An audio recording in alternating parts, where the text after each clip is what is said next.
the best for the next 3 days. Thank you.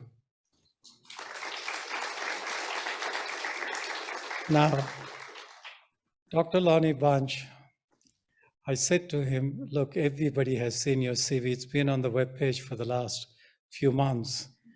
And I don't think there's anybody who doesn't know who Dr. Lonnie Bunch is.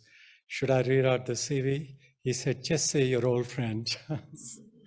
We have been friends and we'll start a conversation soon. Dr. Lonnie Bunch, would you join me, please?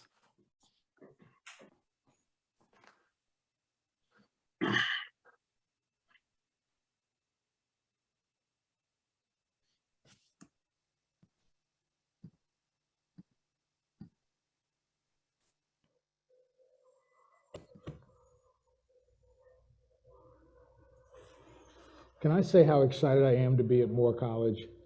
My wife is a graduate of the Pennsylvania Academy of Fine Art and Moore College. So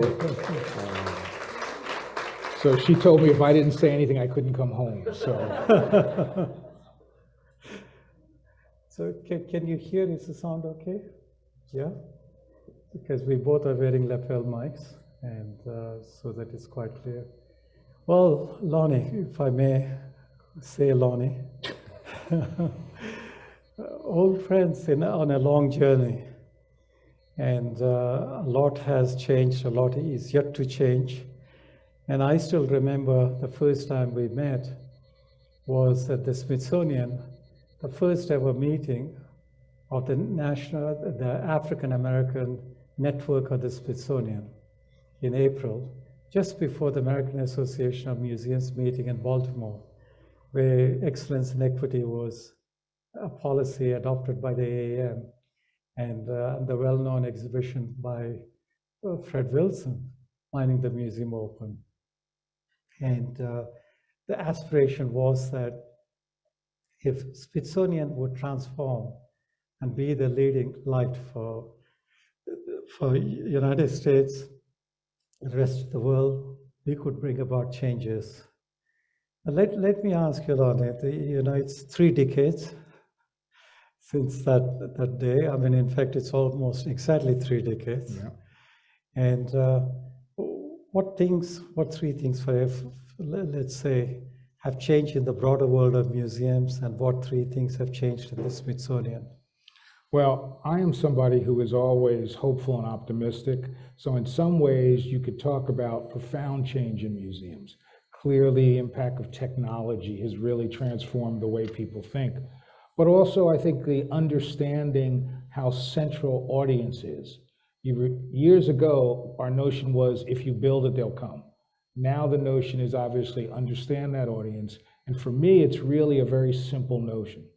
Museums cannot be community centers, but they ought to be at the center of their community.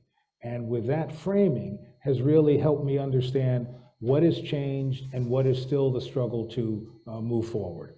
And I think the other issue that has begun to change museums, I say begun, has been the shadow of gender and race.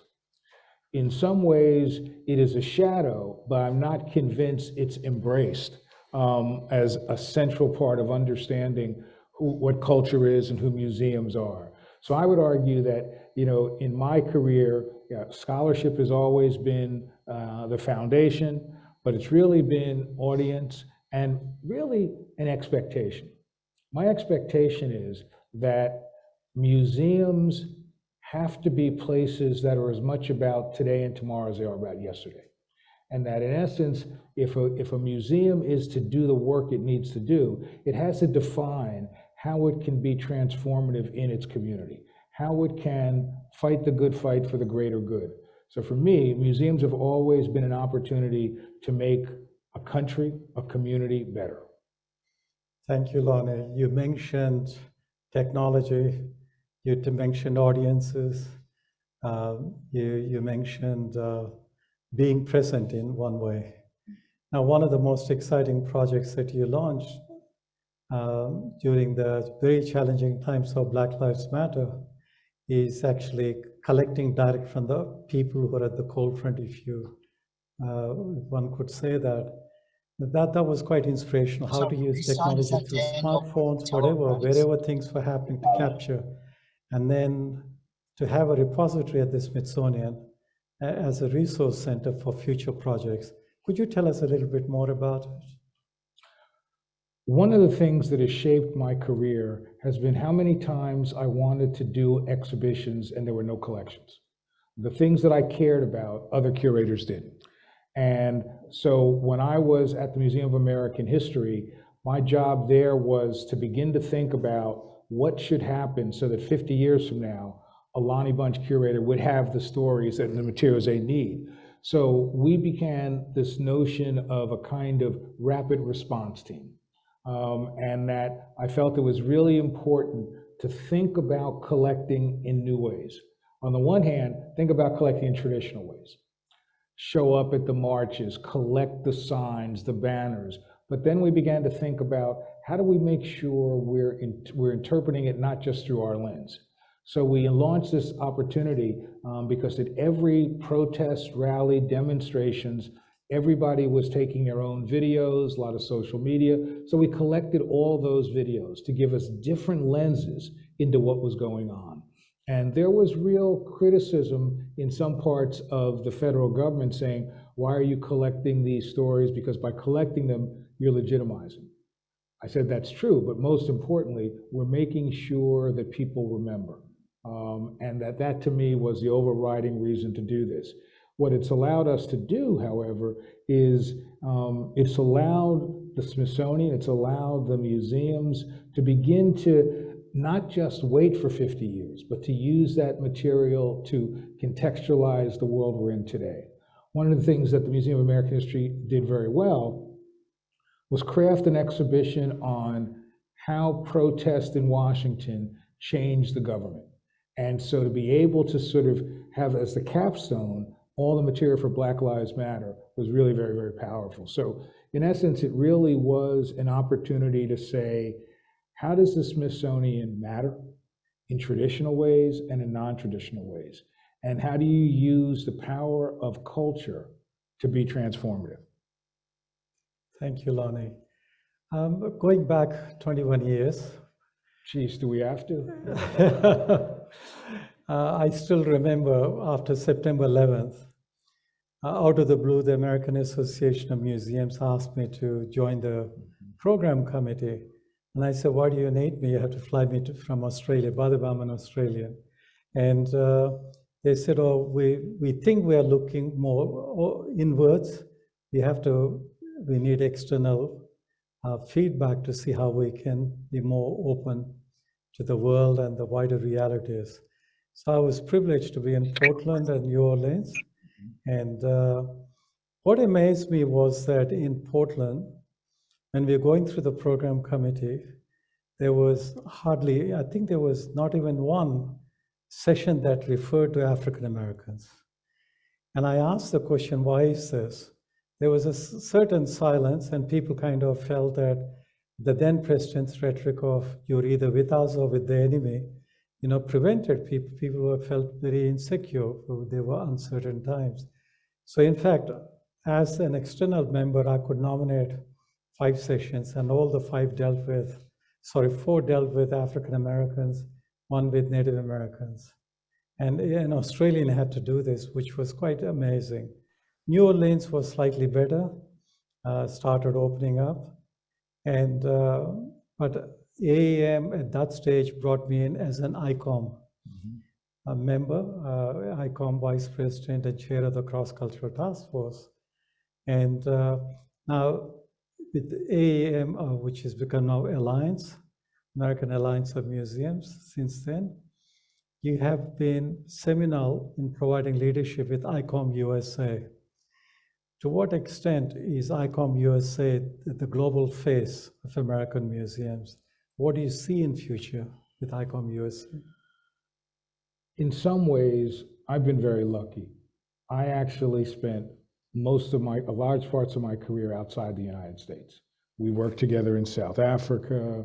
I did a lot of work in Japan and China, did a lot of work in Ghana, and I realized that I became a much better historian of America as I worked outside of America. And so I have always been committed to something that American museums candidly don't do well. We don't do international well. We're not involved with ICOM. It's a very small percentage. And while I'm not the biggest champion of ICOM itself, I'm not a good bureaucracy guy, even though I run the Smithsonian, get that.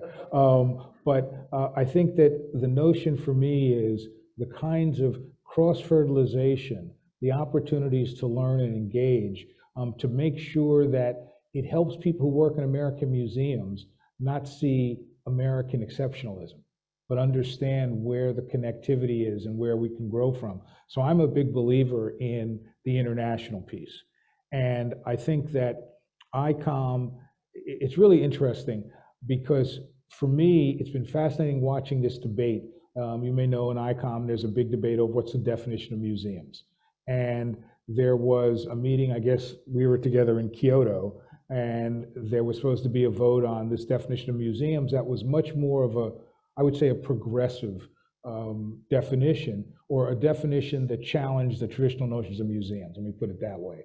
And that there was great debate, and ultimately they decided not to vote on it, arguing that the process was flawed. So they've now, over the last 3 years, gone through this amazingly complicated process, getting people to vote and coming up with what they hope will be a museum, acceptable museum definition. My problem is that the challenge for ICOM and places like ICOM is to say, this is not about process. It's about politics. It's about what is the fundamental differences among certain museums in terms of finding a definition. And I've always felt that the most important thing places like ICOM can do is have those debates about what is the role of museums, rather than fall back on, once we get the process right, everybody will be happy. So I'm supposed to be somebody who is going to be very supportive of this ICOM new definition. I basically think that it's a missed opportunity to really engage the profession about what its obligations are today and tomorrow. How do you find the right tension between tradition and innovation? How do you bring together a global museum community with very cultural differences and political differences? So I think that I'd rather see ICOM grappling with those bigger issues rather than simply worried about, did we get the right process? But that's just me. Yeah, thank you, Lonnie. That's, you just mentioned about when we were in South Africa. There was quite an euphoria, post-apartheid euphoria at that time when we met. Is there one thing that, you recall immediately, your time in South Africa? South Africa changed the way I thought about the role of history. I was really struck in the days before the fall of apartheid, how there was such embracing of understanding the history of South Africa. Not just to sort of say, here's who we once were, but to basically make a strong argument is you can't understand who we are and who we will be without grappling with this history, whether it was the race and reconciliation work, but it changed the way I came back to the States and really said that I wanted history to be something that was living, that was useful, and that was usable. And I wanted it to be a way to basically help Americans understand that now we're very comfortable saying our ancestors' DNA shapes who we are, but we're still not comfortable saying the history that shaped our ancestors still shapes who we are today. And so South Africa taught me that and really brought back a renewed passion and commitment to use history, to use culture, to use museums to help people find. What I like to try to say is South Africa taught me to help people realize that if museums and culture does its job right, what they really do is define reality and give hope. And to me, there's nothing more powerful than those two things. Defining reality, giving people an opportunity to understand and contextualize where they are, but giving them hope that change is possible, that struggle is possible. Now, you remember in South Africa, we really thought that it was going to be an explosion, that it was going to be the worst bloodbath we've ever seen. And to see the impact of Mandela and many others, it made you realize that well before Obama said, change is possible, it really made us realize that with real effort and sacrifice and loss, you can change a nation. And that's where I come away from South Africa. That's beautiful to hear. And one of the things that we try to grapple with in South Africa is the question of intersectionality in representation. And I still show Indivisible as a case study, how not to essentialize, people into categories. And I know you were the spirit behind that exhibition. Could you tell us that, NMAI opening was phenomenal. But for me, I was there at the opening, but also at Indivisible. And could you tell us, how important intersectionality is when we talk about race, gender, and all those cultural borders? When I was building the National Museum of African American History and Culture, I realized that just like the fact that history is too important just to be in the hands of historians, that African American culture was too important just to be in the hands of African Americans. And that I felt it was crucially important to build a museum that on the one hand gave the public an opportunity to dig deep into an amazing culture, to find the opportunities to sort of cry as you ponder the pain of slavery or segregation. But it was also crucially important to say, how do you use African American culture as a lens to understand what it means to be an American? How do you make the argument that this is the quintessential American story that has shaped us all? And NMAI had a different view. NMAI's view was that this was a museum, first and foremost, to remind people that Native people still existed, and that first and foremost, you were privileging Native people. When I felt, and I understood that and was very supportive, but I thought that was a missed opportunity. And so part of what we did is we worked together to create an exhibition and a book, traveling exhibition called Indivisible, which was really helped me understand the possibilities of what the Smithsonian really can be. Because what it meant is it looked at the relationship between Black Americans and Native Americans from very different lenses. For example, one of the things as a historian of Black America you write about is the Buffalo Soldiers, the whole notion of Blacks in the military and how they used that to prove they were worthy of citizenship. But they did that at the expense of Native peoples. So how to sort of really grapple with those complexities. And so we basically put together groups to say, give us through the lens of African American experience, of Native American experience, and then let us find a new lens. And that's what struck me as the power of the Smithsonian, is that if you get the Smithsonian to do something revolutionary, like talk to each museum, talk to each other, you really could create different portals into understanding history, culture, or science. And that's part of the appeal that got me excited. And it really stems from working with NMAI to craft a model that was very different than what we traditionally did at the Smithsonian. Thanks, Lonnie. Let me ask this question. I'm sure you've been asked dozens of times. As a historian, as an African American, the first one in both profiles of the Smithsonian, what advantage, especially as a historian, what advantage do you have in progressing the Smithsonian to become more inclusive? So really the first answer to your question is, why did I say yes? But I think that being secretary, everybody started writing about being the first African American. And that's really important on so many levels. I get that.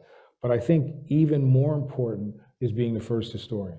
Because what that meant was that I had a very different vision and a worldview. I had a sense that the Smithsonian really was a place that could contextualize science, art, and history to the greater good. But I also had a sense that as a historian, what you often see is that Americans love simple answers to complex questions. And yet history is ripe with ambiguity, complexity, and nuance. And so I thought, how can we bring that to the Smithsonian, that vision of the Smithsonian as a place with a contemporary resonance, as a place that grapples with the rough edges of history, art, and science, and that ultimately is a useful institution that gives people tools to live their lives. So that sort of being a historian shaped the way I thought about leadership. Being African American, is fascinating on several levels.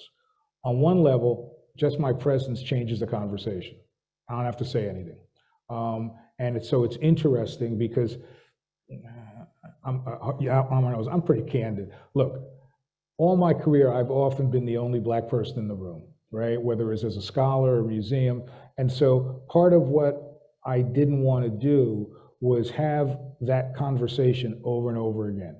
But my presence is crucially important because it allowed me to do something that I'm very proud of. If you look at the leadership of the Smithsonian that I brought in, it is unbelievably diverse. It is, it is driven by issues of gender. And that in essence, what I've said is, let us model the behavior we expect. Let us be the place that says, you can embrace these issues of inclusivity and diversity if you think about it in an intentional way, and if you make it at the heart of who you do. So simple things. People would bring me finalists for a job, and I'd say, I didn't see a broader pool, go back. And then I began to help find where some of those pools are, working with historically Black colleges, doing a lot with places that were once women's colleges. So basically making sure that we have that strong pool. So for me, it's also important to basically, how do I say this? I didn't really want to be secretary. I was so happy being a museum director, right? But I realized that you become secretary, for most people, being secretary of the Smithsonian is the capstone of their career. That's what they think is the top. For me, the capstone was building the National Museum. So what it gave me was a freedom to say, I can become the head of the Smithsonian and give back to the Smithsonian. There is not a thing I need. There's nothing that's going to sort of move my career more forward than building the African American Museum. So there's a freedom I have as secretary that I might not have had. And so it is both interesting and how people react to this, because I understand the symbolic importance of this. I can't tell you how many people stop me on the streets, and I don't mean just in DC, and talk about how much this means to them. I'm sort of the pinup for 80-year-old Black church ladies. They stop me on the street all the time and talk about how important this is. And what I realized is it was always uncomfortable to me. I was never someone who said, this is about me. And I would always deflect any kind of compliment. And one day, one of these church ladies stopped me, and I deflected her compliment. And she said to me, don't you understand you don't have the right to do that? That a whole lot of people worked, lived, and died to get you in that position. So you need to accept that, not for you, but for them. And that really has shaped the way I thought about being the secretary. It's not about me. It's about a whole lot of people who never got this chance that I get to stand on their shoulders to help transform an institution. Thank you, Lonnie. You just brought back memories of Bob Burke, Zora Felton, John Kernard, through whom I learned about the Smithsonian. You know what a challenge it was. But the National Museum of African American History and Culture is one of the most amazing projects for me. I'm not saying it because you're the founding director, but from one point of view, in Barbados, during the Inclusive Museum Conference, we had a conversation. How do you bring together race, ethnicity, gender, sexuality, and a whole range of age and a whole range of cultural borders together? But when I came the first time to the National Museum, the benchmark was, how did Lonnie actually address this? But what I was bowled over was the way you use the creativity of Black people as a fusion, as an intersection, as a liminal space in telling the history that is evidence-based, as you kept saying. Could you give some reflection toward the complexity of intersectionality? Sure. I mean, I think that I had a great freedom. Building the National Museum of African American History and Culture, quite candidly, okay, when I'm being cynical, most of the Smithsonian didn't think it was going to happen. and didn't really care if it happened. And there was a sense that you bring me back from Chicago, I worked at the Smithsonian, so therefore if it fails, the Smithsonian can't be criticized. That sense of not being central to the Smithsonian was a great deal of freedom for me. So basically I said, let us do everything I believe about audiences, about collections, about relationships, about the diversity of staff. I said, because I got the opportunity to start with one staff person, no collections, no building, no money, I got to make it all up. And so in essence, it really became sort of this vision that a lot of us in the early days had about, we were not trying to build a good museum. We knew how to do that. We were trying to build a place that mattered in profound ways. And we were trying to try an array of new ideas. And most importantly, we were trying to realize that as an audience-driven place, you have an opportunity at the Smithsonian that you don't have in many other cities. At the Smithsonian, you will automatically get a diverse audience. And what I love is that the audience of the African American Museum is 52% African American and 48% not. Makes it the most diversely visited museum in the world. And what has been so powerful has been that we've built the museum, yes, to be a place of history and culture. We really built it to be a symbol. We also built it to be a place of emotion. And that we basically thought that this was a place to allow people to come together and have these moments of remembering, but also moments of connecting. And one example I love is that we had just opened, and there was a group of kids with their mother looking at an exhibition on Medgar Evers, who was a civil rights leader who was killed in 1963. And she went on and on about the sense of loss and the challenge. And then when she stopped, a woman came up to her and thanked her. And she said, well, why is this important to you? And the woman was Medgar Evers' daughter. And the notion that the museum is that place where that kind of moment happens, and it happens over and over and over again. So the key for me was to basically say, how do you think of this as more than a museum? Do all the things a good museum needs to do, but how do you think about it as more than a museum?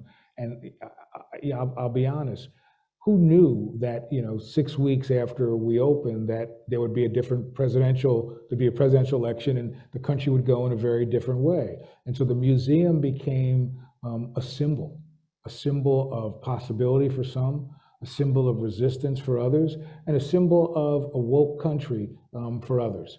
And so, but my notion is that once that museum opened, on that day it opened, to me was America at its best. You saw Republicans and Democrats, African Americans, Native Americans, and that's that day, that great picture of Michelle Obama hugging George Bush, right? And that, in essence, it reminded me of what America can do when it crosses lines for the greater good. And so for many people, the museum is a symbol of what we hope America will be and will be once again. Thank you, Lonnie. I must admit, I have to be honest. 3 weeks before we opened the museum, right? Everybody's worried about, can we get the collections up? I was worried about that I screwed up. What if all these ideas I had, what if they were wrong? And I remember waking up at 2 in the morning and my wife said, you think you made a mistake? It's too late now. So that was an exciting moment, but let me tell you, sorry. Lonnie, some time ago in Montreal, there was an exhibition by lawyers called the Black Mosaic, because the Montreal policies were very much like Black is homogeneous kind of approach. But then they found that there were 5 different layers of being Black. And you dealt with and you deal with such diversity of the Black.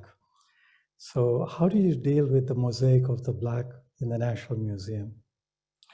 It struck me that when we talk about how museums grapple with diversity, often it is seen as an ancillary story. It is not seen as the central story of who we are.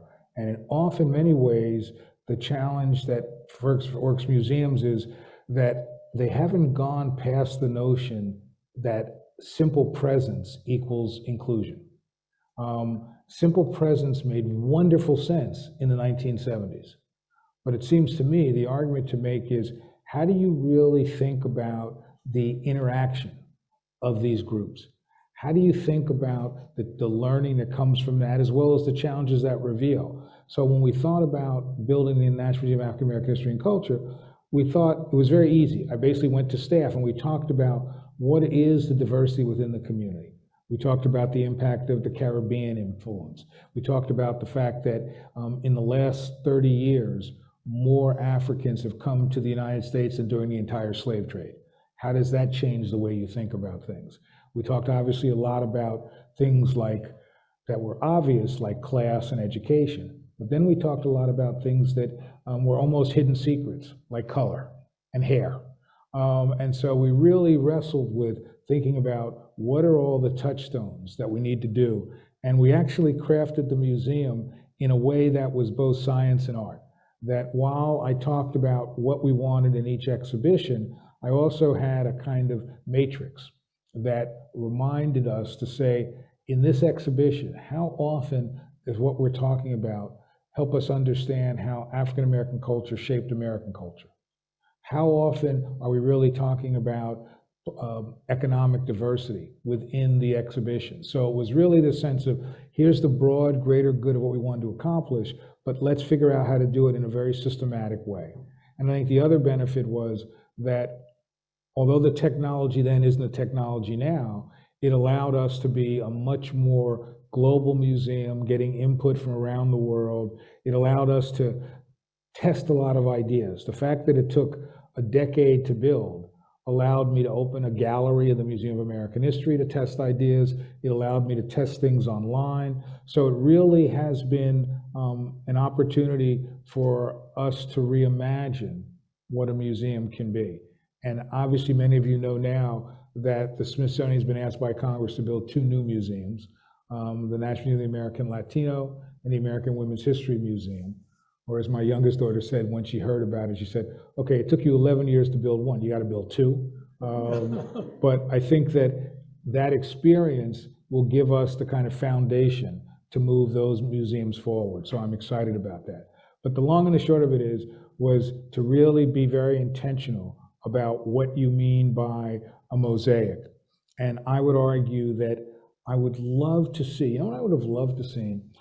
I would love to see the Museum of American History work with African American Museum or the NMAI and basically craft an exhibition about the impact of race on the civil rights movement. The fact that there were so many different people involved in the movement, but we almost separated out. And so I think this notion of bringing together in an uncomfortable way, but an important way, is really what I think was one of the great challenges. So my belief is that just like history is too important to be in the hands of historians, that culture is too important to be in the hands of a particular community. That it really has to be a way that we understand who we once were. It helps us contextualize who we are and maybe points us towards a better shared future. Thanks, Lonnie. I think you almost answered my next question, but I'll still ask. In 1989, when I spent a couple of days with Zora Felton, and subsequently, by the way, Zora Felton was the founding head of the Anacostia Education Department. She was the spirit of the Anacostia Museum. So I asked her, she organized a group of young people in the old dilapidated theater, if you recall that, before Smithsonian built a different building. I asked the young people, I said, have you been to the Smithsonian? They said, oh yes, Ted Mack has given us free rides on tour mobile. And I said, what did you see? Well, we could only see ourselves in one exhibition. I said, which is that? Field to Factory. And so then I found out, because my office was in the castle, and Rex was the head of the department or whatever it was called. And every time somebody wanted to know something about African America, they would say, oh, you must go and see Field to Factory. My question to the other museums was, what is it that you're doing? And now increasingly people say, National Museum of African American History and Culture. That's where you go. And you already made a comment about it. How you sort of dealing with that kind of mainstreaming bridge, if you will, across the Smithsonian? Because for us, every museum in the Smithsonian should address all of America. Well, you know, in some ways, you've raised what is both the challenge, but really the opportunity. We all know, whether we like to admit it or not, that museums love models and messiahs, right? They want to figure out, everybody wanted to be Fred Wilson years ago, everybody, yeah. So my notion was that what has happened is that the African American Museum has provided competition within the Smithsonian. So suddenly there are other parts of the Smithsonian exploring African American culture because they want to be part of that. And I think that's fair. I think the challenge is that I really do believe that if the Smithsonian and really other institutions around the country, so for example, what I love about building an African American museum is that it gave credibility to talking about history and talking about race to museums around the country. Now, of course, it's led us into this interesting moment, but it's really provided this opportunity to do that. And I think if the Smithsonian recognizes that each museum is a portal into what it means to be an American, whether it's through the technology of the Air and Space Museum, or the creativity of the National Portrait Gallery, or the National Museum of American Indian, if we can create that so that each one is telling it through their own lens, but what a great opportunity to make sure you're engaging the people who care about technology, but maybe don't care about fine art. And this way you're allowed to sort of use the Smithsonian as a kind of bully pulpit that makes sure that people will be engaged, but make sure they'll also understand profound questions about who we are and who we could be. Thanks, Lonnie. Before I go on to the next question, Lonnie has kindly agreed to take the last 15 minutes questions from the floor. I don't know if there's a roving mic, and yeah. And, but if there are no questions, I can catch my train. So, you know, it's up to you. Lonnie, one of the things that comes up a lot in the media is the return of Benin bronzes. Yep. And Smithsonian has played its own seminal role in this area. But ultimately, for any return, repatriation or restitution, three legal terms, you need evidence once again. So provenance research is critical. And not many museums in Europe, in my opinion, I was at the Humboldt Forum 2 months ago, are struggling to deal with provenance research. And Smithsonian has always prided itself on its research. Mm-hmm. So tell us about, you know, some of the objects, patrimony that you returned recently, and what are the future plans for more provenance research to know what you got? So one of the things I believe in, and I keep saying this over and over again, model the behavior you expect from everybody else. The Smithsonian is a leader in many ways, but I wanted to be a leader in moral issues as well. And that what I did is I created an ethical returns group whose basic job is to, rather than do it piecemeal and ad hoc, think about it in a broad, systematic way, think about what is the provenance research that needs to be done. And that we really did it with the Benin bronzes. The deal was that these bronzes were stolen by the British Army in 1897. The provenance told us that 2/3 of what we have was part of that looted material. So we worked with the Oba of Benin, we worked with the Ministry of Culture in Nigeria to actually find the right home. And what we did is it still has to be approved by the Regents in June, but my expectation is that we will return all legal ownership back to Nigeria, that the Nigerian government will take back about 2/3 of what we have. A third will stay in the States on permanent or long-term loan that will allow us to both tell the story of these amazing bronzes, but more importantly, tell the story of repatriation. And so my notion is that there are other aspects within the Smithsonian that we're going to need to look at. Obviously, we've looked at Native American material through NAGPRA, but I want to look at that again to basically see if there is a way to speed some of that up. But also, we discovered since I became secretary that there were human remains of African Americans. I want to make sure we return those remains. So it's all part of an overarching strategy of saying that this is not about walking away from our obligations. Rather, it is embracing our obligations to make sure that these materials are preserved in the right way and in the right place. Thanks, Lonnie. I think research is so important, whether it's provenance research or evidence-based research. I still remember the National Museum of Australia opened 2001, and on the 13th of February 2003, the chair of the council moved aside and asked me to chair the meeting on the future challenges. If there's one thing that I argued was they have disbanded their research department. Mm-hmm. Research is quintessential for a museum to evolve, to function professionally. Could you tell us how you're ensuring research is, prioritized and at the Smithsonian? Well, the good thing is that the Smithsonian has always been about increase in diffusion, and that research has always been central.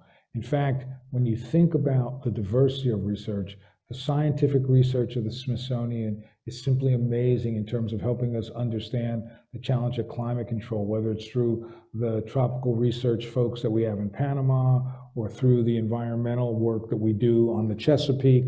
So research is really at the heart of the Smithsonian. And part of my challenge is to always make sure that we've got the best scholars, that we also have the resources to support that. But I have to be honest, I've also said, it's great to have the best scholars, but if you don't have the best educators, if you're not driven by that diffusion part, then you're only serving a part of what you can do. So I've really sort of brought in an undersecretary for education, trying to make sure that education is as valuable and viable as traditional research is at the Smithsonian. So I take very seriously the Smithsonian's, motto of increase and diffusion of knowledge. Lonnie, you emphasized education. If you remember, in Kyoto, Committee for Education Cultural Action was quite upset about the new definition because it took out education. Mm-hmm. And to the best of my memory, correct me if I'm wrong, American museums have always, put an emphasis in the definition of a museum as an educational institution. You're much more optimistic than I am. I think that education, really became central to American museums in the 80s and 90s, right? But yet, I know coming out of a curatorial background about the class differences in museums, and that part of what I tried to do building the National Museum of African American History and Culture was to eliminate those class differences in terms of the people we hired and we brought together. I think that if you look at a good museum, while you look at the Smithsonian, I would still say that there's 20 to 30% more resources for research than education. And so the challenge is to sort of increase that so that you're making sure that research is driving the educational work we do, that technology is giving us new opportunities. When we all closed, we all pivoted digitally. The Smithsonian deals with probably before the pandemic 40 to 45 million visitors annually. When we pivoted, we were dealing with 150 million visitors, online. So recognizing that that's a great educational opportunity and trying to think about how do we take advantage of that and how we use it is really something that is very important to me. I think you're doing much better than most in the world, Lonnie, when it comes to education. I still remember when the museums in Melbourne did not have education staff, and it was the Department of Education which had to provide on secondment the staff, not from the budget of the museum, from outside. things have changed in Australia, but still a long way to go. Lonnie, you know, when we had the book launch in Kyoto, you know, you're straddling that space between two presidents. And you finished off going back to something which has been in parlance for a long time, the importance and significance of communities. Now, since then, UNESCO with the pandemic situation had 2 surveys, and ICOM had 1 survey. All of them concluded with the same thing. You know, community engagement is critical for the survival of museums. Why is that? You know, even though we've been talking about cultural democracy, participatory democracy, all these nice words since 1970s and 80s, we still haven't got community engagement, you know, right in terms of methodology, focus, and prioritization. I mean, there are parts of the museum world that's got it done, that understand the processes, but that in essence, the challenge is that as Moore College of Art is sort of helping people think about public engagement, is to realize that that needs to be a thread in the museum that's well-funded, that is considered as important as other aspects within the museum. I think that for me, I became a better historian when I got to know the living African-American community. And I think that this kind of engagement really is the key to building new audiences, to really say that we are the kind of institutions that believe that we are shaped by others as well as our own expertise. But that doesn't happen if you don't embrace the community and the work that's done. And it's not easy, it's hard, it's time consuming, it's problematic when you reach out and make some decisions that parts of the community doesn't like. But the reality is you're a better organization when you put yourself through that filter. Well said, Lonnie. I think one question, final question before we take questions from the floor. Smithsonian has recently played a significant role in assisting with disasters, whether it's Haiti or elsewhere. What's happening? What is Smithsonian doing with Ukraine?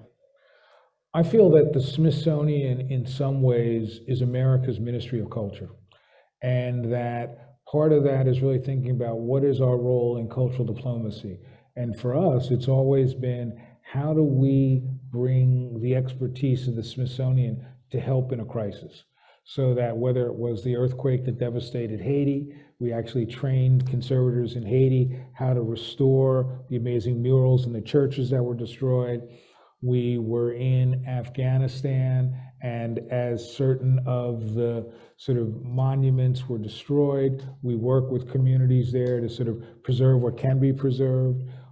In Ukraine, what we've done is we've partnered with an amazing array of people, and we've actually funded drone coverage, or satellite coverage really, so that we can identify what's been destroyed, what structures are still standing. We have also created an opportunity that we're giving sort of fellowships to Ukrainian scholars and museum folks so that they can come in the States for a year. We're also looking at what is our role when war is over, to begin to bring people in, experts, et cetera.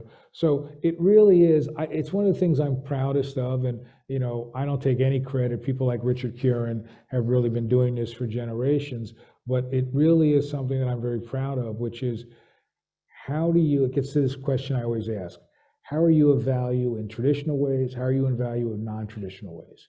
And that in essence, if you can help people understand the power of preserving culture, if you can help, part of what we do is train the military about how do you, what our culture that should be protected. So doing all of that really just allows us to find ways to contribute to the greater good, because that's a simple thing I'm trying to do, contribute to the greater good. Oh, thank you, Lonnie. Any questions from the floor? We got 10 minutes. Be very short and focused, please. Be long and then I can get out. No, I'm kidding. No, I'm not. Yeah. All right. Yes. Hi. First of all, I just want to say thank you so much. My name is Dr. Portia Moore. I'm the Director of Museum Studies at the University of Florida. I just have to say personally, thank you. I'm not 80 years old, but you are my pinup. I'm turning red if I could. I want to say that your piece, Flies in the Buttermilk, was so important for me early on in my career. And in thinking about today and the topic of rethinking the museum, I would like for you to talk to us a little bit about how we're going to retain BIPOC museum professionals, because amongst myself and colleagues who are often identified as quote unquote radicals or museum activists, there's been a lot of turnover, a lot of burnout. And so I'd like for you to talk to us about how we're going to continue to maintain amazing excellence, particularly from Black museum professionals in the field. Thank you. Well, thank you. And it really does pain me that I wrote that article 20 some years ago and it's still an issue.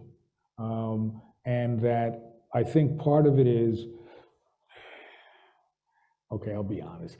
I stopped fighting that fight with AAM and others. I said, you know, I'm not gonna fight the fight, I'm just gonna do it.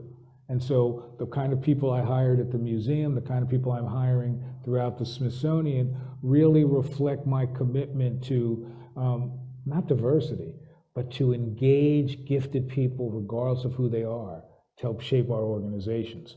I think that my disappointment is that in some ways, museums talk a good game. And that in essence, if you look throughout museums, you will find an increasing presence of people of color. You will not find that presence in most places at the highest levels of the organization. And I was having a meeting with museum directors, not in the Smithsonian, and one actually said to me, have patience. I was like, are you kidding me?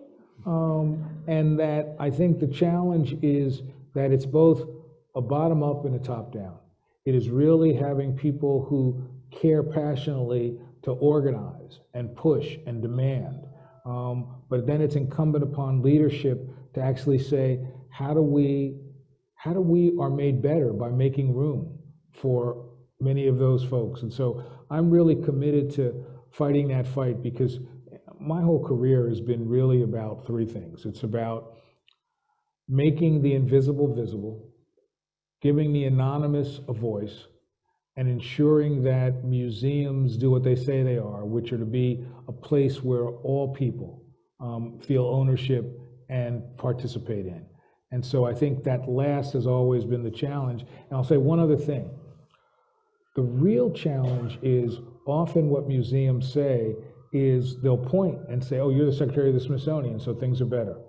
They make the mistake that individual success and individual presence does not mean that you have embraced your organization in a profoundly changing way.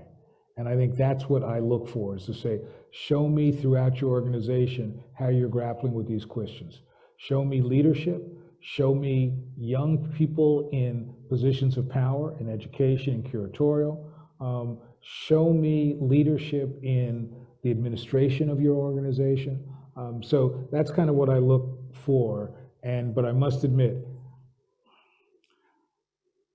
people keep referencing that article, and every time they do, I'm both proud that I wrote it and sad that the profession that I love is still so far behind. Thank you, Lonnie. Next question, anyone else? Somebody right there. Very, very much pleased to meet you today, to meet you all. I'm Anton Lapoche from the University of Modena, Reggio Emilia, Italy. And I deal with museum education mostly. And I would like, you said that, of course, the role of the museum should be that of making the community better. So can you expand a little bit on that concept and how we could really support this process of having, you know, an actual benefit from the museum within the community where we all live? Thank you so much. I'm a metrics guy. I really like to see very concrete measurements. So when we were building the African American Museum, I actually structured to say what percentage of our time is grappling with different communities, so that it was really something I could measure and say, we're doing a good job, we're not doing that well enough. And I think part of what happens is around community engagement, it's the soft target rather than the concrete target. And it's also a ad hoc target. Museums say, we're working with Community X to do this exhibition, and isn't that great, we've done that.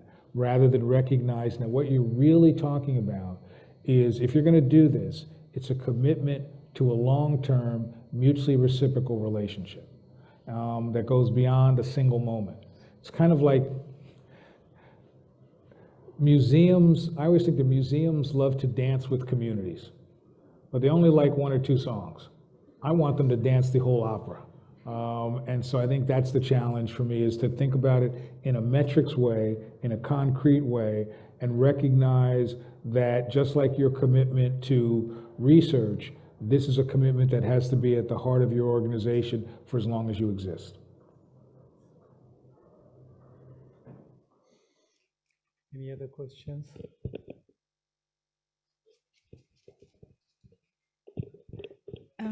Hello, good morning to all. I'm Muriel Molinier from France. I'm a teacher researcher, and thank you very much for sharing your experience. It's very inspiring.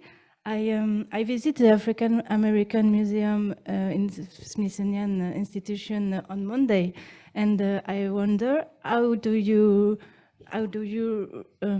thinking the accessibility for deaf people and blind people? I missed the last part of what you said. Yes, I wonder, how do you thinking the accessibility for deaf people and blind people? Thank you very much. I think that issues of accessibility were at the heart of what we tried to do. And I think that there were things that worked, and there were things that the technology now allows us to do a better job of. I think that what I've argued for the new museums we're building is that issues of accessibility are sort of one of the three major lines that we're looking at. And the technology allows us to do so much more. The challenge, candidly, within the Smithsonian is the Smithsonian, in many ways, has given up on visitor experience, partly because of the large numbers, et cetera. And so we tried to limit that. That's why it's the only museum on the mall with passes that limit the number of visitors, and that tries to sort of explore accessibility in different ways. But I think the good news is that we're now able to continue to build on that. And the Smithsonian's got this amazing disability sort of cadre of people that are really making sure we're grappling with this through every museum of the Smithsonian. I think there's time for one more question.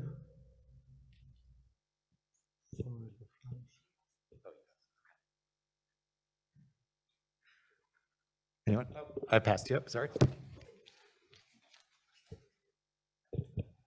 Hi, I'm Leah from CCHA, and I was wondering, how do you measure the social impact of the museums that you run? You measure it in several ways. One is that we're very good at statistical work, interviewing the visitors, interviewing the people who only come to the museum online, trying to get a stronger assessment of kind of where we are and what's the impact we do. I think so. Some of that is something that we started from the very beginning. We have opportunities for people to leave behind their assessment, their evaluation. So we do that, I shouldn't say, they do it now on a more regular basis. So I think that we really look at what's the impact in a concrete way, and then what's the impact in a symbolic way. We know that, for example, almost every article that has been written about the importance of history and exploring African American history at a difficult time either quotes the museum, referenced the museum. So what we wanted was, we wanted the museum to be part of the American lexicon. And I think that has been very successful. I think the other thing that I've been really struck by is the number of journalists and others writing about what being on the mall in a building that looks different, what that says about America. And so I feel very strongly that the educational impact that the museum has, working directly with teachers, has been very powerful. And what it's now challenged the Smithsonian to do is to make sure at a time when people are saying, don't teach these stories, don't explore the past, that the Smithsonian will always provide that material, that information, that commitment to making sure that a country is brave enough to go to war, should be brave enough to look at its own history. Well, on that note, I'm going to say on behalf of everyone here and those online, a big thank you to Dr. Lonnie Bunch. And there are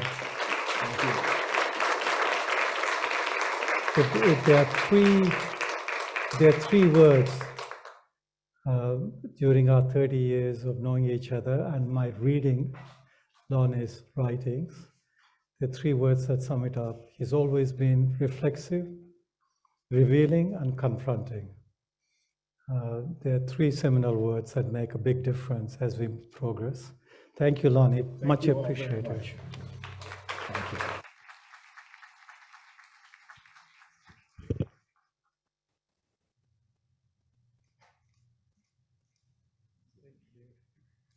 Enjoy the rest of the conference. Thank you. Okay, everybody. So I'm just going to give you a little rundown of what's going to happen next. So we have about a 20-minute break in between the next session type. And the next session type are our talking circles. So that's an informal discussion. All of those talking circles will be in the Great Hall. So that's sort of behind me now. And so we have, each of the tables will be based on one of the themes of the research network. I just encourage you to go to that table, introduce yourself, say a little bit of who you are, where you come from, and what your research or practice focus is. Yeah, we can grab some coffee and we're on our way. Thanks a lot.